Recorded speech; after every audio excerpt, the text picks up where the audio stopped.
আসসালামু আলাইকুম। প্রিয় শিক্ষার্থীবৃন্দ, ঢাকা বোর্ড 2024 সালের প্রেপোজিশনের কোশ্চেন নিয়ে আলোচনা হচ্ছে। এখানে একটি শর্ট প্যাসেজ রয়েছে, তোমরা দেখতে পাচ্ছ। এখানে 10টি গ্যাপ।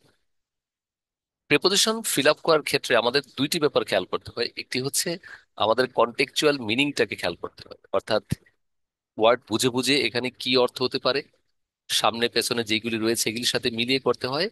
আর আর কিছু হচ্ছে ফিক্সড কিছু প্রেপোজিশন থাকে, যেটাকে আমরা অ্যাপ্রোপ্রিয়েট প্রেপোজিশন বলি, সেটা দিয়ে করতে হয়। তাহলে চলো আমরা এখানে পড়তে পড়তে আমরা মিনিং ধরে এবং যেখানে ফিক্সড দেওয়া যায় সেটা ফিক্স দিয়ে করে ফেলি।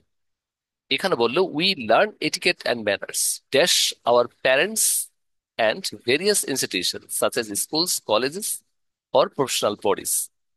একটু অর্থটা যদি পড়ো তাহলে দেখবে যে আমরা এটিকেট অ্যান্ড ম্যানার্স শিখি আমাদের বাবা মা এবং বিভিন্ন শিক্ষা প্রতিষ্ঠান যেমন স্কুল, কলেজ এবং প্রফেশনাল বডিজ থেকে।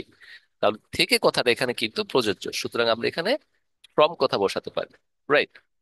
আচ্ছা, তারপর দেখো, দেয়ার আর রুলস ড্যাশ বিহেভিয়ার। যদি রিডিং বেশি থেকে থাকে তোমাদের, তাহলে তোমরা এটা অনায়াসেই পারবে যে দেয়ার আর রুলস অফ বিহেভিয়ার। রাইট, আচার আচরণের নিয়ম কানুন রয়েছে। রাইট। কিসের জন্য? এখানে ব্যাপারটা দেখো, কথাটা ক্লিয়ার করে দিয়েছে যে আচার আচরণের নিয়ম কানুন রয়েছে dash all kinds of social occasions, অর্থাৎ বিভিন্ন ধরনের সামাজিক অনুষ্ঠানের জন্য।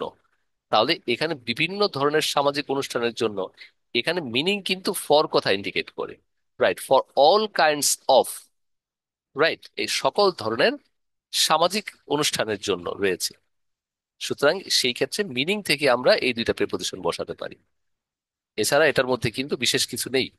আচ্ছা, এবার তাহলে দেখো, and it is important to learn them, এবং এটি খুবই গুরুত্বপূর্ণ সেগুলিকে শেখা, and practice them dash every day, এবং বললো সেগুলিকে শেখা এবং আমাদের প্রত্যেক জীবনে সেগুলিকে শেখা খুবই গুরুত্বপূর্ণ। সুতরাং এখানে ইন এভরিডে লাইফ কথা দেওয়া যেতে পারে যে আমাদের প্রত্যেক জীবনে সেইগুলিকে প্র্যাকটিস করা খুবই জরুরি।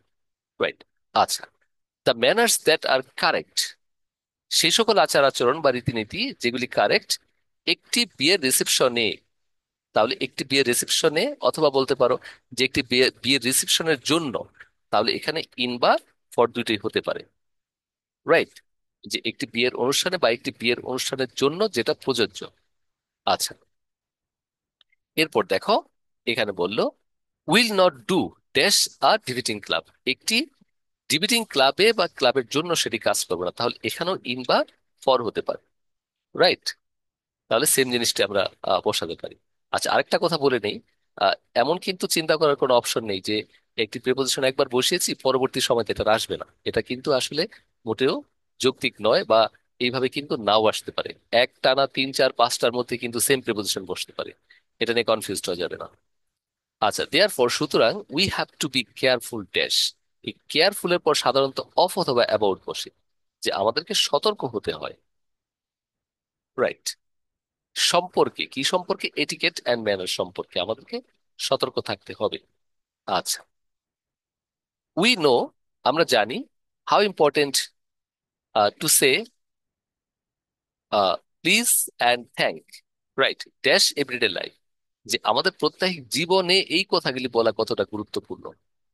আচ্ছা, তাহলে আমাদের প্রত্যেক জীবনে আবার কিন্তু ইন কথাটাই আসে, সেন্সটা কিন্তু ইন দিয়েই এটা কভার করা যেতে পারে। আচ্ছা, a few more polite expressions such as, এই সাচ এর সাথে কিন্তু অ্যাজ কথাটা একটি অ্যাপ্রোপ্রিয়েট প্রিপোজিশন, সাচ অ্যাজ যেমন। রাইট, তাহলে কোনটা? যেমন pardon me, excuse me, may I, are bound to make you day smooth and pleasant. সুতরাং এই কথাগুলি তোমার ডেকে আহ একদম স্মুথ করবে অ্যান্ড প্লিজেন্ট করবে। ঠিক আছে। ওকে স্টুডেন্টস, এই ছিল তাহলে আমাদের প্রিপোজিশন। আশা করি সবাই বুঝতে পেরেছো।